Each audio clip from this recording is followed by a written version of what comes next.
it might be better for you to use more of a powder-based.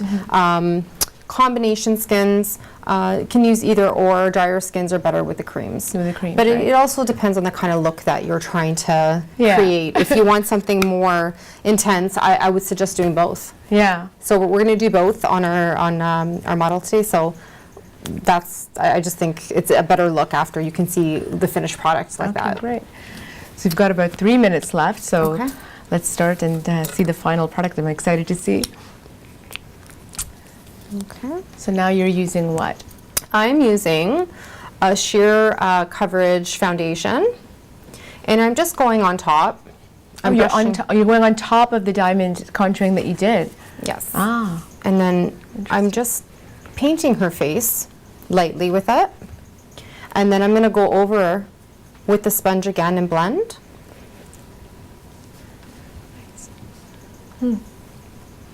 Cool. And then you add the darker colors on the sides afterwards.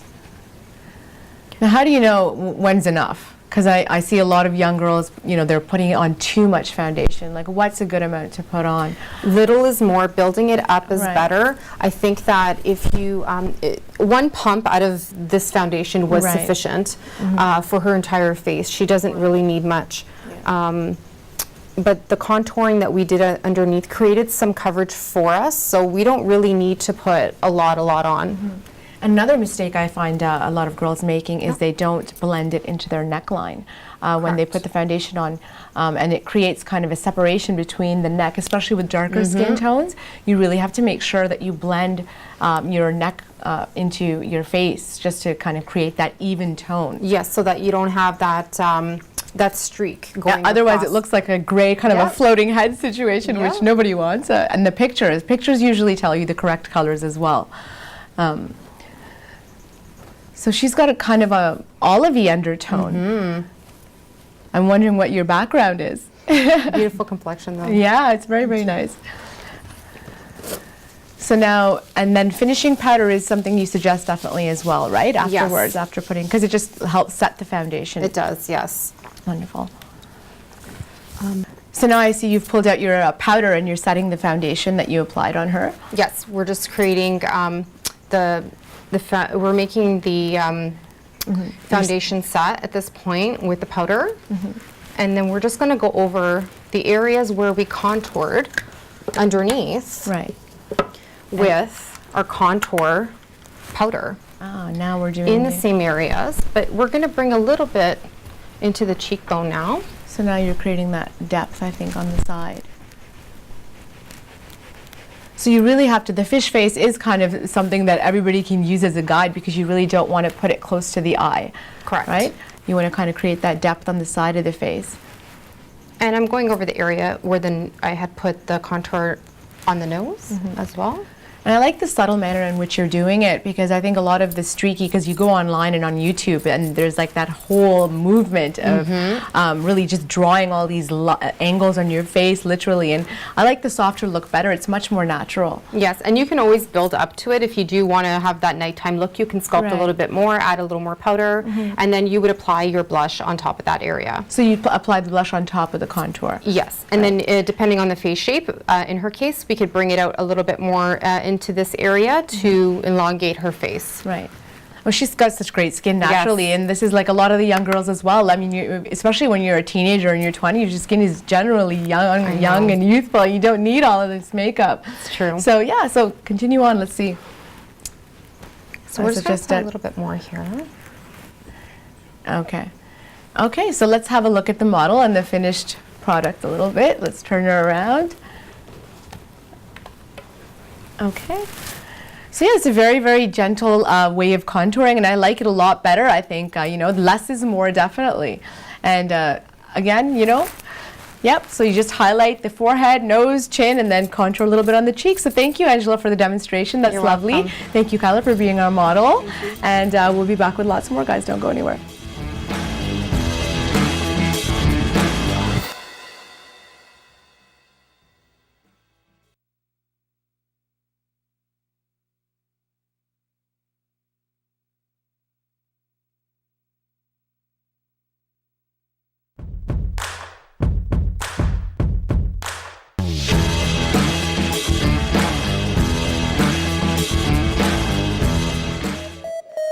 we were just a handful.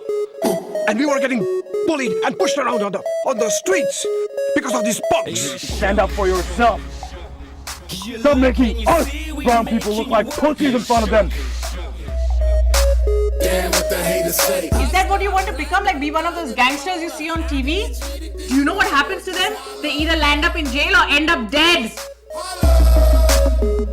And that was a clip from the movie Street Soldiers with Steve Kassan, and here he is in the studio with us now, who is a part of a film that just debuted at TIFF a little while ago, Street Soldiers, and he's going to tell us about the movie and about himself. Welcome to the studio, Steve. Well, thank you for having me here on City Sparks. I know, City Sparks, and you know what I'm totally appreciating is your shirt, because you definitely went out of your way to coordinate with my set.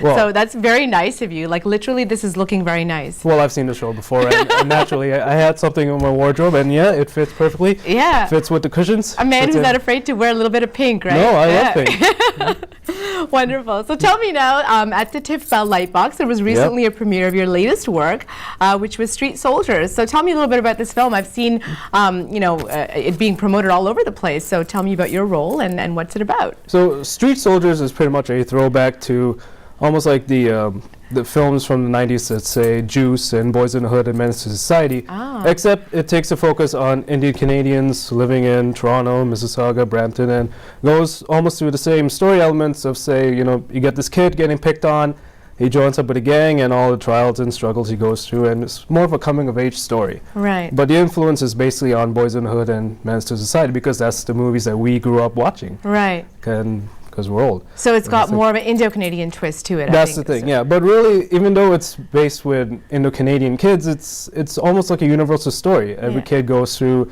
some hardships, no matter who you are, whether it be race or whatever. And sometimes you just join up with a gang because those are your brothers, those are your new family. Because sometimes your real family doesn't really respond to you or understand you. Yeah. But this gang family, they do. Right. And so and as I said, it's a coming-of-age story. And then a lot of hijinks happen, a lot of shootouts, a lot of this, a lot of that. A lot of guns, a lot of fun stuff. Yeah, all the fun boy stuff, right? Do you get to shoot anything? Do you get shot? Yeah, I shoot everything. You should shoot everyone. This guy's always shooting. Most of all me. You pick on me too much. I never pick on you. We'll let the audience know that we've worked together in the past, and Steve is a kind of we have a love-hate relationship. He's a co-star. He's played my husband. I know. I know. Unfortunately, for you, right? Yeah, for me. A lot of short films. If you look on YouTube, you can find us. Bickering all the time. So tell me now, what is your role in this film? Well, I play one of the gang members and also one of the friends to the main character, Sonny, who's played by Sid Savant, a very good actor. Okay. Also a personal friend of me, not of you. So he's a very good guy, and also just kind of helps forge him into his gang life. Right. In a way, and also give him life lessons and everything. Now, as I mentioned before, your family doesn't understand you, but we do. Your brothers in this gang do understand you. Now, is that really actually accurate? I mean, a lot of the times you look at the gangs kind of find those children that are not getting loved at home and then kind of recruit them and use them. Is it more of is it actually a brotherhood type of a story, or is it more of kind of the child being manipulated because he's unloved? Well, the thing is that for me, growing up, when I came to Canada, I came to Toronto from Montreal, and in the early 90s. I know. I didn't know that about you. Yeah, qu'est-ce que c'est? Oh, Montreal, So you're a little bit fancy, huh? Don't ever do that again, please. So, but the thing is that when I came to Toronto, we moved into Scarborough. And the thing is that during that time, during the early 90s, was all the bad stuff was going on. Scarborough. Yeah, and the thing is that, I do, when I first got to the role, and I talked to the producers, Jay, Ron, and Lily, and they told me about, it's going to be like this and this. And I told them, that's my life, basically, because I kind of didn't understand what's going on, and my parents didn't understand. I'm in a new place, and who do I turn to? And I kind of just sort of went into this path, joined up with some interesting guys. This is your story, your personal. So you really related to the script of this film. Yeah, and I brought a lot of things to it. But I think all of us brought a lot of things to it. But I can remember just thinking back to earlier those times when I was a kid and just going into that life. And it's the teenage years that are, you know, all the kids are usually looking for acceptance, and you know, that's how they get recruited. So what is the length of the film, and who are the directors and the other actors involved? Tell me a little bit about that. The main director is Lily. Okay. Lily Walia, and also Jay Walia and Ron Walia. And the length is roughly around 2 hours. It's very... So it's a feature film. Well, yeah. Duh, yeah. Of course it's a feature film. I'm just wondering. We don't do no shorts. I thought you only did shorts. No. Yeah, okay, all right. Come on. This is a future TV star. A future, you know, we just, the Oscars passed. We're going to see Steve up there on that stage in a few years, right? Yeah. I'm taking our mutual friend Ash. I'm never taking you. I might give you a call. That's okay. That's okay. So where can people kind of keep up to, where can they see this film? It's been released at TIFF now. They showed it. Well, actually, we had our major cast premiere at TIFF. Oh, okay. And that's the thing. It was a big, huge gala and everything. Red carpet. I saw some pictures. Yeah, I saw some red carpet. I saw some pictures too. Yeah. And yeah, everyone got dolled up, and it was treated like a big deal, right? Right. And that's the thing. This is TIFF. This is TIFF Bell Lightbox in downtown Toronto. Right. You know, get dolled up. You know, have contours, raspberry lips, and everything. So just go down and enjoy, and treat it like as this is a big premiere, and it was a big premiere. Look at this! I saw Steve paid attention to our previous makeup segments. You're all in the mode, because I know this is kind of a girly show, right? But I'm liking. It's not a girly show. It's a universal show. This is true. It's a lovely show. This is true. So what is this? Is City Sparks. It is City Sparks. It is City Sparks, and you're all sparkly on set. So I'm appreciating that. We always have a lot of fun together. No idea. So what is the website where people can? Is there a website for the film? And you can go to the main website. Actually, go to the main Facebook page, which is facebook.com/street-soldiers. Okay. And you can also we will also have our trailers there, and also our Twitter site is @StreetSoldiers6. Because, you know, Toronto is the 6th. Is the 6th? Is the 6th. Yeah, very good. Wow, you're into the public culture. Oh my God, you appreciated something I did. No. But those are the main two sites. Okay. The Twitter page and also the Facebook page. Excellent. Also streetsoldiersmovie.com. Definitely. And then keep up with Steve Kassan. He's on Instagram, he's on Facebook, and he's always working on something or the other that's new. I think Instagram is probably the best place to find you. Yeah. Yeah? So give us your Instagram handle quickly. Sure, it is at SK47. Excellent. So look out for SK. Get it? Huh? I did get it. I'm already on there. I don't need to get it. No, do you get it? The SK47? Oh, okay. Yeah, I guess I do. Right, Calvin? Yeah. All right. Well, thank you, Steve, for being on this set. Guys, look out for him and look out for Street Soldiers, and we'll be back with lots more.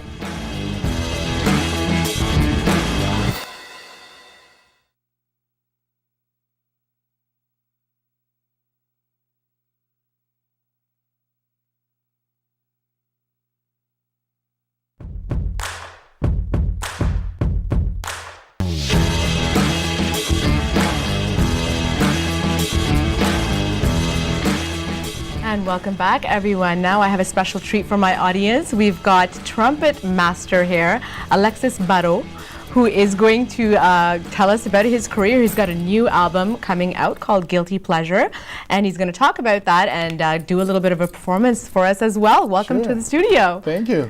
Thank you so for now, having me. well, it's a pleasure to have you, and it's nice to meet you. We've been chit-chatting over Facebook and kind of, touching base, but now it's nice to finally meet you. Great to be here. I know, and I've seen your website, and you are so talented. So why don't we start off with, when did you start playing the trumpet?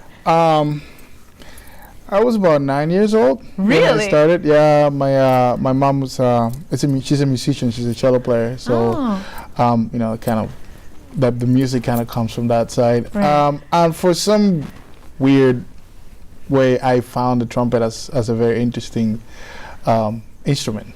I was going to ask you yeah. that. I'm like, why the trumpet? Like, there's so many instruments. You know what kind what? of made you drawn to the trumpet? I don't know. It's a funny story. My mom used to go teach, and she used to take me with her to school when I was smaller, and I guess I couldn't stand the cello for a long periods of time. So I would always just escape, and she would always find me every time on the trumpet classroom.